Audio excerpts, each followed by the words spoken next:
Di ujung sebuah desa tua bernama Karangjati, berdiri sebuah rumah megah yang kini dibiarkan rapuh dimakan waktu.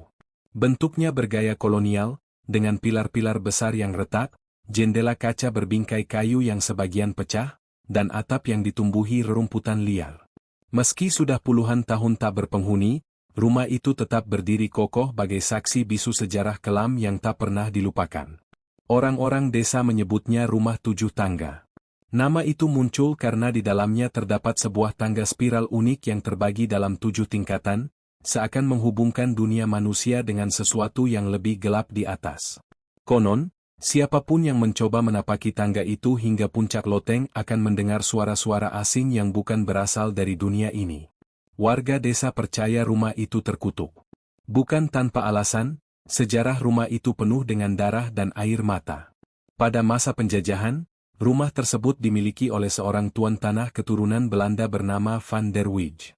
Ia dikenal sebagai lelaki kejam, dingin, dan tak segan menyiksa para pekerja pribumi yang dianggap melawan perintahnya. Di ruang bawah tanah rumah itu, banyak nyawa melayang dalam penderitaan, terikat rantai besi tanpa belas kasihan. Namun kisah yang paling sering dibisikkan warga desa adalah tentang seorang dukun tua. Ia pernah dipanggil ke rumah itu oleh Van der Wijk dengan alasan menyembuhkan penyakit aneh yang dideritanya. Tetapi setelah sang dukun gagal mengusir penyakit yang menghantui, ia justru ditangkap dan disiksa. Dalam sisa napasnya, dukun itu meludahkan kutukan yang mengerikan. Rumah ini takkan pernah mengenal kedamaian. Jiwa-jiwa yang kau siksa akan bangkit, menunggu penebusan.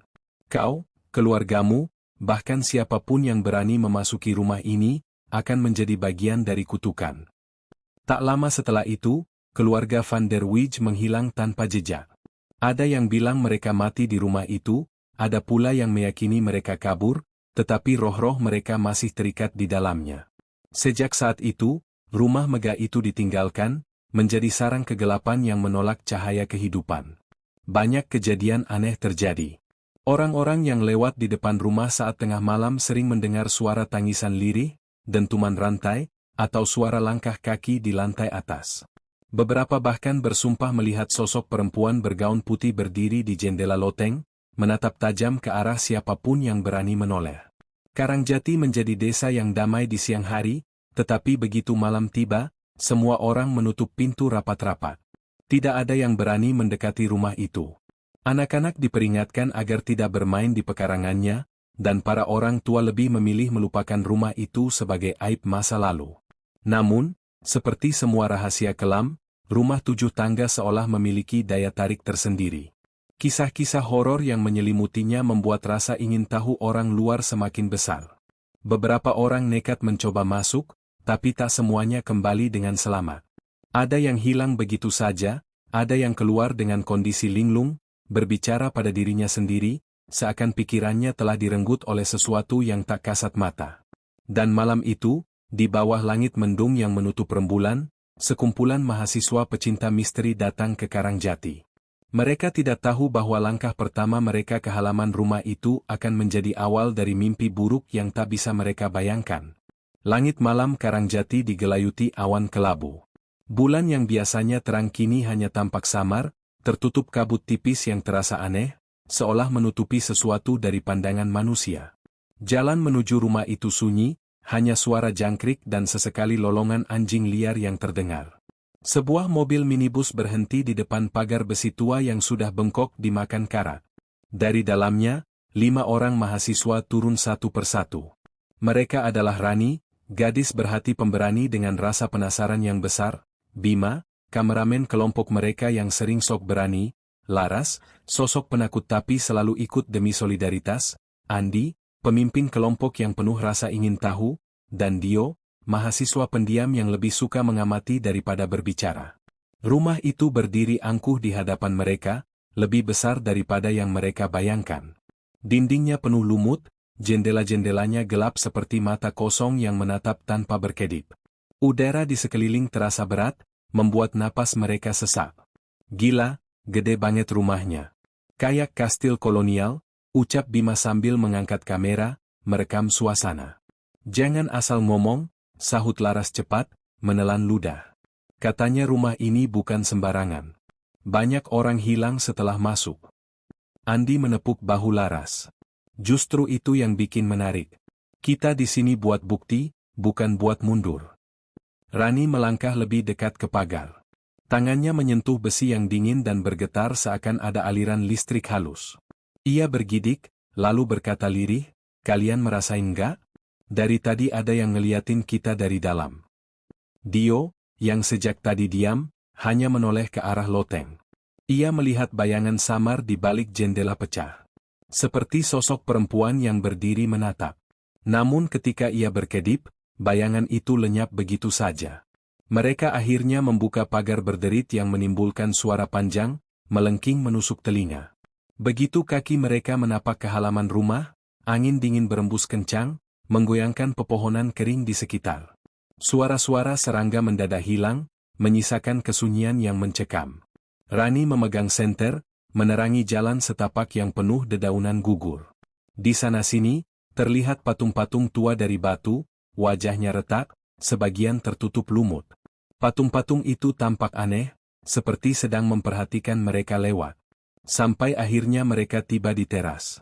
Pintu kayu besar di depan mereka terlihat kokoh, meski warnanya sudah pudar. Ada bekas goresan panjang di permukaan pintu, seolah pernah dicakar sesuatu yang bukan manusia. "Siap?" tanya Andi dengan suara yang terdengar lebih bergetar daripada yang ia harapkan. "Ya udah, ayo sekalian. Gue rekam dari awal," sahut Bima, mengangkat kamera ke arah pintu. Dengan dorongan kuat, pintu itu terbuka. Suara berderitnya panjang, menimbulkan gema di ruang gelap di baliknya. Begitu mereka masuk, bau anyir menusuk hidung, bercampur debu dan aroma kayu lapuk. Ruang tamu rumah itu luas, dengan lantai kayu yang sudah berderit tiap kali diinjak. Sebuah jam dinding tua menggantung di dinding, jarumnya berhenti tepat pada pukul 00. Tirai lusuh bergoyang meski tidak ada angin. Laras memegang lengan Rani dengan erat. "Aku nggak enak, Ran, rumah ini kayak hidup." Rani menenangkan, meski wajahnya juga pucat. "Tenang, itu cuma sugesti. Kita udah sejam ini, jangan mundur." Dio berjalan ke sudut ruangan, matanya tertarik pada sebuah lukisan besar yang tergantung miring. Lukisan itu menggambarkan sebuah keluarga kolonial, seorang pria berjas putih, seorang perempuan bergaun panjang, dan dua anak kecil. Tapi yang membuatnya merinding, mata-mata dalam lukisan itu seolah mengikuti setiap gerakannya. Tiba-tiba terdengar suara duk, duk, duk, dari arah atas, seperti langkah kaki yang berat. Semua terdiam. Mereka saling pandang, wajah pucat, jantung berdegup kencang. Bima mencoba menenangkan diri dengan bercanda. "Mungkin tikus gede." Namun, suara itu makin jelas, makin dekat, dan berhenti tepat di atas mereka, di lantai 2. Andi menatap ke arah tangga spiral besar di ujung ruangan. Tangga itu melingkar naik ke atas, bayangannya samar dalam cahaya senter. "Sepertinya kita harus lihat apa yang ada di atas," katanya pelan, seakan mengabaikan rasa takut yang mencengkeram. Mereka tidak tahu, langkah kecil itu adalah awal dari terjebaknya mereka dalam kegelapan rumah 7 tangga. Langkah kaki mereka berat saat mendekati tangga spiral di ujung ruangan. Tangga itu terbuat dari kayu tua yang sudah berkarat dengan besi pengait, melingkar ke atas hingga menghilang dalam kegelapan. Setiap anak tangga tampak lembab, licin, dan penuh debu, seolah tidak pernah tersentuh selama puluhan tahun. "Gue rekamnya, biar ada bukti," kata Bima, menyalakan kamera dan mengarahkannya ke tangga. Cahaya merah kecil dari lampu perekam menyala, menambah suasana tegang. Rani menyalakan senter, mengarahkan cahaya ke atas. Ia bisa melihat hanya sampai lantai 2, selebihnya gelap pekat seperti mulut gua. "Kayak nggak ada ujungnya," gumamnya lirih. Mereka mulai menaiki tangga perlahan. Suara derit kayu terdengar setiap kali langkah mereka menekan anak tangga. Udara di sekitar semakin dingin, membuat napas mereka mengembun. Di tengah perjalanan, tiba-tiba terdengar suara langkah lain. Duk, duk, duk. Suara itu jelas, berat, dan datang dari atas, padahal mereka belum sampai ke lantai 2. "Lo denger nggak?" tanya Laras dengan suara bergetar. "Denger," jawab Dio singkat, matanya tetap menatap ke atas. Lalu suara itu berhenti. Sunyi. Hanya terdengar detak jantung mereka sendiri. Namun, beberapa detik kemudian, suara samar seorang perempuan terdengar, seperti berbisik dari lantai atas. Bima. Semua menoleh pada Bima, yang wajahnya langsung pucat pasi. Apa-apaan tuh? Siapa manggil gue? Astaga, jangan bercanda, seru Rani, tapi wajahnya sendiri penuh ketakutan. Bima mulai panik, menoleh ke segala arah. Gue serius, tadi ada yang manggil nama gue. Andi berusaha tenang. Udah, jangan terpancing. Mungkin itu cuma sugesti. Fokus aja. Mereka melanjutkan langkah. Saat hampir sampai lantai 2, senter Rani tiba-tiba redup, lalu mati. Suasana langsung gelap gulita, menyisakan hanya cahaya kecil dari kamera Bima. Dalam cahaya remang itu, bayangan mereka terpantul aneh di dinding, lebih panjang dari seharusnya, seolah ada sosok lain yang ikut menaiki tangga bersama mereka. Laras menahan tangis. Aku nggak kuat. Kita balik aja, please. Andi menggeleng. Kita udah sejam ini. Kalau balik sekarang, semua sia-sia. Sesampainya di lantai 2, udara lebih pengap. Lantai kayu berderit keras, seakan tak kuat menahan beban. Di koridor panjang, jendela-jendela pecah terbuka, angin malam masuk, membawa bau anyir yang lebih menyengat. Di dinding, mereka menemukan serangkaian lukisan lain. Kali ini wajah-wajah dalam lukisan tampak rusak, beberapa bahkan seperti terbakar. Namun yang aneh, setiap lukisan menggambarkan orang yang berbeda. Wajah pribumi dengan ekspresi ketakutan, mulut menganga seolah sedang menjerit. Ini aneh banget, lukisannya kayak potret orang yang disiksa, bisik Dio sambil mengamati. Kenapa gue ngerasa mereka ngeliatin kita? Laras bergidik, menunduk agar tak bertemu pandang dengan mata-mata dalam lukisan. Mendadak terdengar suara langkah cepat dari ujung koridor. Tap, tap, tap, seperti seseorang berlari. Senter yang baru dinyalakan Rani diarahkan ke sana, tapi koridor kosong, hanya bayangan panjang yang bergerak sendiri di dinding. Lalu terdengar suara anak kecil tertawa, tipis, melengking, menggema di seluruh lantai. Laras langsung menutup telinganya dan menjerit. Berhenti, berhenti, aku nggak mau dengar. Bima menyorotkan kamera ke ujung koridor. Dalam rekaman, terlihat sekilas sosok kecil berlari, bayangannya melintas cepat lalu menghilang di balik pintu. Anak kecil? Bima terengah. Ada anak kecil di sini. Andi langsung menatap tajam. Itu bukan anak kecil, jangan kejar. Namun rasa penasaran lebih kuat. Bima melangkah lebih dulu, mengikuti arah suara. Tangannya gemetar tapi kamera tetap merekam. Setiap kali ia mendekat, suara tawa itu semakin jelas, hingga akhirnya berhenti mendadak di depan sebuah pintu kayu besar. Pintu itu tertutup rapat, tapi gagangnya bergerak sendiri, berputar perlahan seakan ada seseorang dari dalam yang hendak keluar. Semua terdiam. Nafas mereka tercekat. Dari celah pintu, terdengar suara bisikan serak, lirih, namun jelas.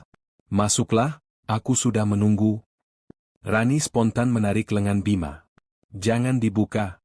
Itu bukan manusia. Bima terdiam, wajahnya penuh keringat dingin. Tangannya masih menggenggam gagang pintu, tapi tubuhnya bergetar hebat. Sebelum ia sempat memutuskan, pintu itu bergetar keras seolah dihantam sesuatu dari dalam. Dum, dum. Gagang pintu terlepas dari tangannya, membuat semua mundur beberapa langkah dengan teriakan panik. Laras jatuh terduduk sambil menangis. Dio menatap tajam ke arah pintu. Apapun yang ada di balik sana, dia tahu kita di sini. Andi menarik nafas panjang, mencoba menenangkan kelompoknya. Kita nggak bisa mundur. Kalau memang ada sesuatu di balik pintu itu, mungkin itu bagian dari rahasia rumah ini. Namun, di sudut koridor, samar-samar mereka melihat bayangan perempuan bergaun putih, berdiri menatap mereka. Rambutnya panjang menutupi wajah, tubuhnya diam tapi terasa menekan jiwa. Saat Rani menyorotkan senter ke arahnya, sosok itu menghilang begitu saja, meninggalkan udara yang semakin dingin menusuk tulang. Dan seolah dituntun oleh kekuatan tak kasat mata, mereka tahu, langkah berikutnya akan membawa mereka semakin dalam kegelapan. Koridor lantai 2 seakan menutup jalan mereka dengan kengerian yang terus meningkat. Nafas mereka masih memburu setelah nyaris terjebak di depan pintu yang bergetar keras. Andi mengangkat tangan, memberi isyarat agar semua tenang. Kita nggak bisa lama-lama di sini. Cari jalan lain. Rumah ini pasti punya ruang yang lebih penting. Bima, yang masih memegang kamera, menggumam lirih. Kalau rumah kolonial gini, biasanya ada ruang bawah tanah, kan? Ucapan itu membuat semua menoleh padanya. Rani yang wajahnya masih pucat, menambahkan, aku sempat lihat pintu kecil di lantai dasar tadi, ketutup papan. Mungkin itu jalannya. Mereka kembali menuruni tangga spiral dengan hati-hati. Setiap langkah ke bawah terasa semakin berat, seolah rumah itu sendiri menahan mereka agar tetap terjebak di lantai 2. Sesampainya di lantai dasar, mereka segera menuju sudut ruangan tempat pintu kecil itu berada. Benar saja, sebuah pintu kayu rendah tertutup papan-papan usang yang dipaku secara kasar. Kayak sengaja disegel, bisik Dio, meneliti bekas paku yang berkarat. Kalau disegel, berarti di dalamnya ada sesuatu yang seharusnya nggak boleh dibuka, timpal Laras, suaranya bergetar. Namun rasa penasaran mengalahkan ketakutan. Dengan susah payah, Andi dan Bima menendang papan-papan itu hingga terlepas. Debu beterbangan, aroma busuk langsung menyergap, membuat mereka batuk. Pintu kecil itu pun terbuka, memperlihatkan tangga menurun ke kegelapan pekat. Senter diarahkan ke bawah. Dinding-dinding batu lembab, dipenuhi jamur dan coretan tak beraturan. Tangga menurun tajam, seakan menuju perut bumi. Ini dia, bisik Andi. Hati-hati, jangan pisah.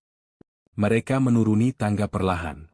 Semakin dalam, udara semakin dingin, lembab, dan beraroma anyir seperti darah basi. Suara tetesan air bergema, menciptakan kesunyian yang menekan. Saat mencapai dasar, mereka menemukan sebuah ruang bawah tanah luas. Langit-langitnya rendah, dipenuhi sarang laba-laba. Di tengah ruangan, sebuah kursi kayu besar dengan ikatan rantai berkarat masih berdiri, seolah menunggu tuannya kembali. Di lantai, terdapat bercak gelap kecoklatan, kering namun jelas seperti bekas darah. Laras langsung mundur, menutup mulut sambil menahan muntah. Ya Tuhan, ini tempat penyiksaan. Rani menyorotkan senter lebih jauh. Di dinding, ada bekas goresan panjang, seperti jejak kuku orang yang berusaha melarikan diri. Beberapa tulisan samar terlihat, campuran bahasa Belanda dan Jawa kuno, terukir dengan benda tajam. Dio mendekat untuk membaca. Ini, doa. Seperti orang yang minta tolong sebelum mati. Bima menyorotkan kamera ke sekeliling ruangan. Gila, tempat ini asli kayak neraka. Gue nggak heran kalau rumah ini dikutuk. Di sudut ruangan, Rani menemukan sebuah kotak kayu kecil yang terkubur sebagian di bawah puing. Ia menariknya keluar dengan susah payah. Kotak itu rapuh, tapi masih bisa dibuka. Di dalamnya ada beberapa lembar kertas tua yang hampir hancur. Tulisan tangan dengan tinta yang memudar masih bisa terbaca. Van der Wijk, orang ini bukan manusia. Ia menyiksa kami, menahan kami tanpa makan berhari-hari. Mereka yang mati dikubur di sini, di bawah rumah ini. Seorang dukun tua yang ia tangkap mengutuknya. Kutukan itu akan menelan siapa saja yang masuk ke rumah ini, hingga darah terbayar oleh darah. Rani membaca dengan suara bergetar. Ini, catatan korban. Mereka disiksa di sini. Bahkan dukun yang dikutuk pun mati di tempat ini. Tiba-tiba rantai di kursi kayu itu bergetar sendiri.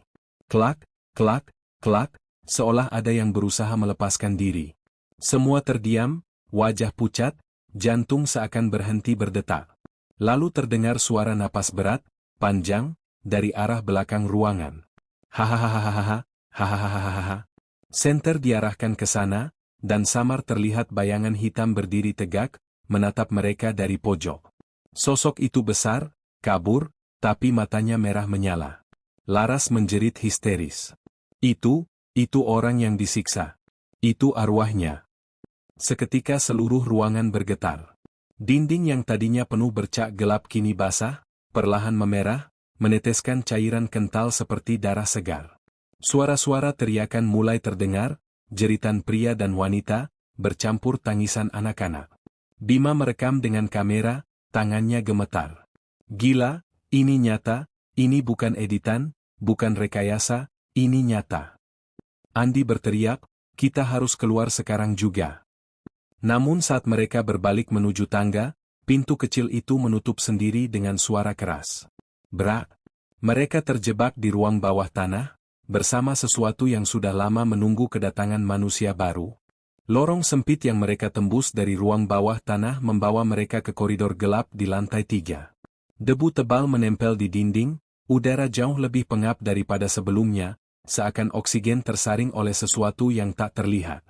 Lampu minyak yang tergantung di langit-langit berkedip sendiri, padahal tidak ada angin sedikit pun. Tangga spiral tua berderit saat mereka menapakinya. Semakin tinggi mereka naik, semakin berat langkah yang terasa, seolah ada tangan-tangan tak kasat mata yang menarik tubuh mereka ke bawah. Laras hampir pingsan, wajahnya pucat pasi. Aku nggak sanggup lagi. Aku mau keluar dari sini. Andi menggenggam erat tangannya. Bertahan, Laras. Kita udah sejam ini, kita harus temuin jalan keluarnya. Rumah ini pasti punya titik pusat. Kalau kita bisa hancurin itu, mungkin semua berakhir. Mereka tiba di lantai paling atas, sebuah ruangan besar, gelap, dengan jendela-jendela tinggi yang semuanya tertutup papan kayu. Bau anyir menyengat menusuk hidung mereka. Lantai kayu dipenuhi noda hitam pekat yang tak bisa ditutupi debu, bekas darah lama yang meresap hingga ke serat kayu. Di tengah ruangan, ada meja panjang kayu dengan kursi-kursi di sekelilingnya. Di atas meja, belasan lilin merah menyala sendiri, meski tak seorang pun yang menyalakan. Di dinding, tergantung lukisan besar seorang pria berpakaian kolonial, wajahnya keras, mata menatap tajam, dengan sorot angkuh. Rani mendekat, membaca ukiran kecil di bawah bingkai lukisan itu. Tuan Van Leeuwenhoek, pemilik pertama rumah ini. Bima mendengus, menahan rasa takut dengan nada getir. Pantas, Belanda. Nggak jauh-jauh dari cerita darah dan kerja paksa. Tiba-tiba, lilin-lilin di meja berkedip bersamaan, lalu nyalanya berubah menjadi biru. Dari sudut ruangan terdengar suara langkah berat, disusul sosok bayangan hitam setinggi hampir 2 meter, menyerupai pria dalam lukisan. Namun wajahnya rusak, kulitnya seperti melepuh, dan matanya kosong. Suara berat, bergaung, keluar dari sosok itu. Kalian, tidak diundang ke rumah ini. Jiwa-jiwa mereka milikku. Dan kini, giliran kalian. Rani membaca lagi catatan dari buku tua yang ia bawa. Tangannya gemetar. Ritual terakhir dilakukan di ruang atas. Pemilik rumah menjerat jiwa-jiwa budaknya dengan darah, mengikat mereka dalam perjanjian setan. Siapapun yang masuk, tidak akan keluar kecuali mengakhiri perjanjian itu. Suara jeritan memenuhi ruangan. Dari dinding, muncul puluhan arwah samar, lelaki kurus berlumuran darah, perempuan dengan wajah hancur, anak-anak dengan mata kosong. Mereka berputar mengelilingi meja, seakan menari dalam ritual. Dio mencoba menahan napasnya. Rani, cepat. Gimana cara hancurin perjanjiannya? Rani menelusuri halaman catatan itu dengan terburu-buru. Di sini tertulis, pusat kekuatannya ada di benda warisan Van Leeuwenhoek. Sesuatu yang selalu ada di rumah ini. Mereka menoleh ke lukisan besar di dinding. Mata sosok di lukisan itu kini bergerak mengikuti mereka, bibirnya perlahan menyeringai. Dari bawah bingkai, muncul kilau logam kecil, sebuah cincin emas yang tergantung di paku, hampir tersembunyi oleh bayangan. Andi berlari ke arah cincin itu, tapi sebelum ia sempat meraihnya, kursi-kursi kayu beterbangan sendiri menghantam tubuhnya, membuatnya terlempar ke dinding. Laras menjerit memanggil namanya. Sosok hitam besar itu melangkah maju. Setiap langkahnya membuat lantai bergetar. Rantai-rantai berkarat menjuntai dari tubuhnya, berderak keras, seakan siap membelit siapapun yang mendekat. Rani berteriak, ambil cincin itu. Itu kuncinya. Bima memberanikan diri, meraih pecahan kayu di lantai dan melemparkannya ke arah lukisan. Pecahan itu menghantam kaca bingkai, membuatnya retak. Namun bukan hanya kaca yang pecah. Dari dalam lukisan, darah hitam merembes keluar, menetes ke lantai. Arwah-arwah yang mengelilingi meja mulai mendekat, menjerit dengan suara memilukan. Mereka meraih tangan dan kaki para remaja itu, seolah memohon sekaligus mengikat mereka agar tidak bisa kabur. Dio menendang keras salah satu kursi, lalu meraih cincin emas di bawah bingkai. Saat ia menyentuhnya, ruangan berguncang keras, lilin-lilin padam serentak, dan suara tangisan bergema lebih nyaring. Sosok hitam itu meraung marah, tubuhnya pecah menjadi kabut pekat, lalu berubah menjadi belasan wajah yang menjerit bersamaan. "Cepat! Hancurin cincinnya!" teriak Rani.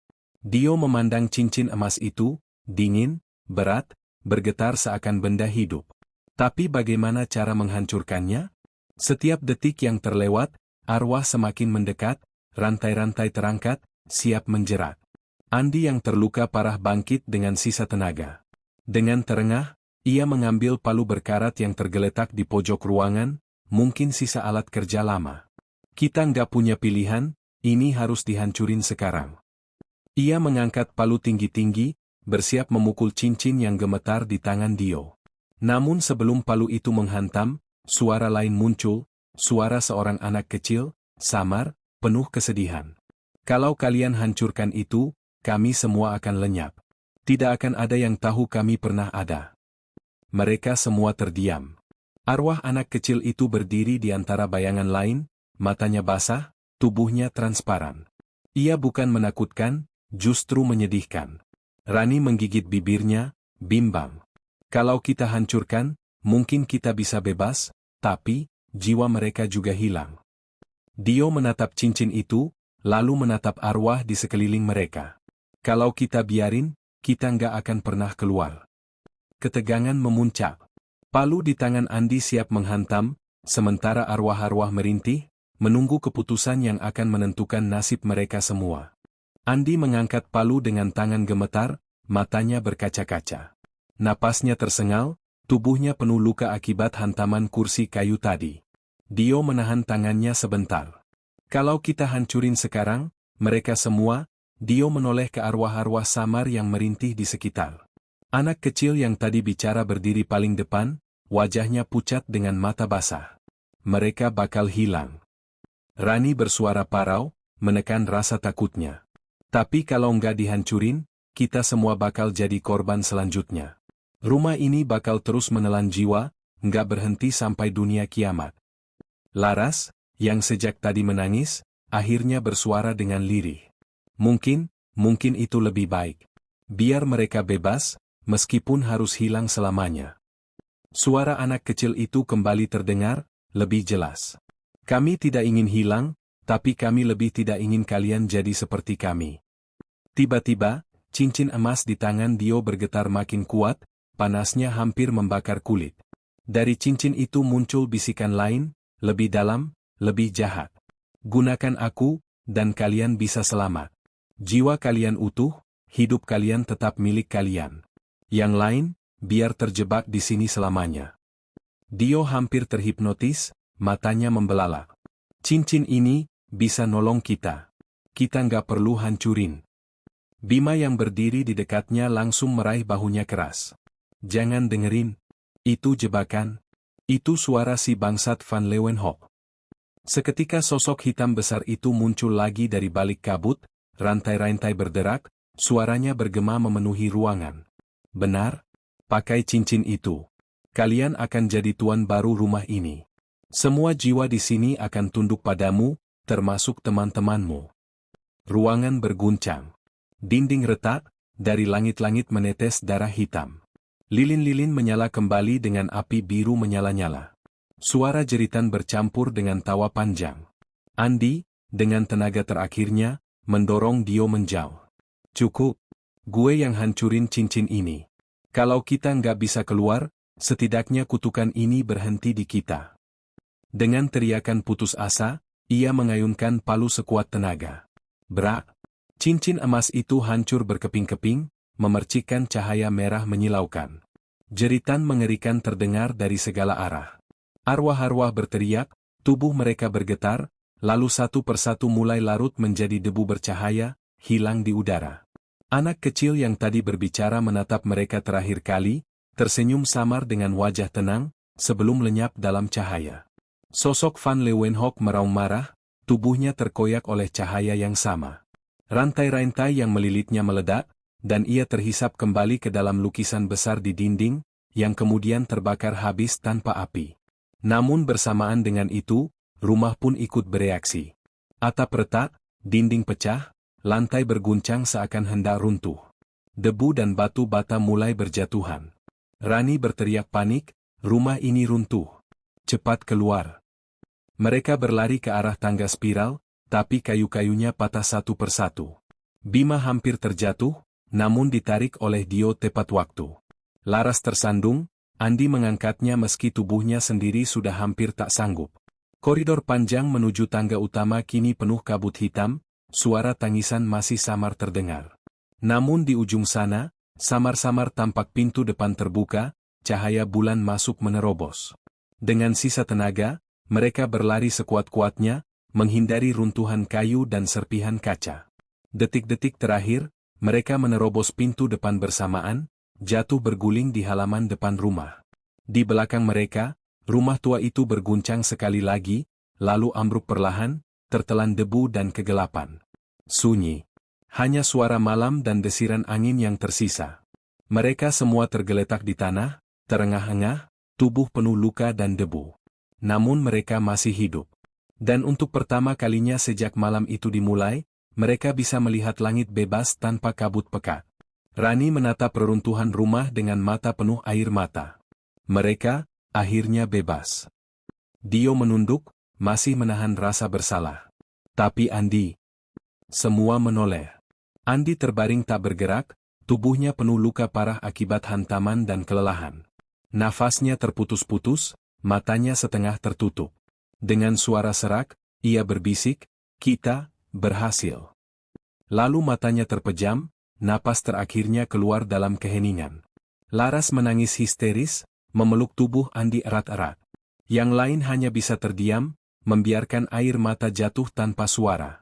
Malam itu, rumah angker Van Leeuwenhoek resmi lenyap, bersama dengan satu jiwa yang berkorban agar semua kutukan berakhir. Fajar perlahan menyingsing. Matahari pertama yang muncul di ufuk timur menyinari reruntuhan rumah angker Van Leeuwenhoek, yang kini hanya menyisakan puing-puing, debu, dan arang hangus. Tidak ada lagi jendela-jendela tua, tidak ada lagi suara rantai, tidak ada lagi lilin biru. Rumah itu seperti benar-benar dihapus dari dunia. Namun keheningan pagi justru lebih menusuk dibanding jeritan yang semalam. Rani duduk di tanah, wajahnya pucat, tangannya masih bergetar. Matanya bengkak karena tangis yang tak henti sejak Andi menghembuskan napas terakhir. Ia menatap kosong ke arah tubuh sahabatnya yang kini terbujur kaku, ditutupi jaket lusuh milik Dio. "Dia nggak seharusnya mati. Dia nggak seharusnya gantiin kita," bisiknya pelan. Laras masih menangis terisak sambil memeluk tubuh Andi, suaranya pecah. "Dia janji mau keluar bareng kita, dia janji." Bima berdiri agak jauh, menatap reruntuhan rumah yang masih mengepulkan asap hitam. Wajahnya penuh rasa bersalah. "Kalau aja gue lebih cepat, kalau aja gue bisa hancurin cincin itu sendiri, mungkin Andi masih hidup." Dio meremas bahunya keras. "Jangan salahin diri lo. Dia memilih itu. Dia yang ngambil keputusan terakhir." Keempat remaja yang tersisa akhirnya memutuskan untuk membawa tubuh Andi keluar dari area rumah. Perjalanan mereka kembali melewati jalan setapak yang semalam begitu menyesatkan, tapi kini terlihat lebih jelas. Anehnya, pohon-pohon tua yang sebelumnya menutup jalan seperti bergerak mundur, membuka jalur keluar. Seakan hutan pun ikut melepaskan mereka. Saat sampai di tepi desa, penduduk yang selama ini menghindari rumah itu sudah menunggu. Orang-orang desa menatap mereka dengan wajah campur aduk, takjub, takut, sekaligus lega.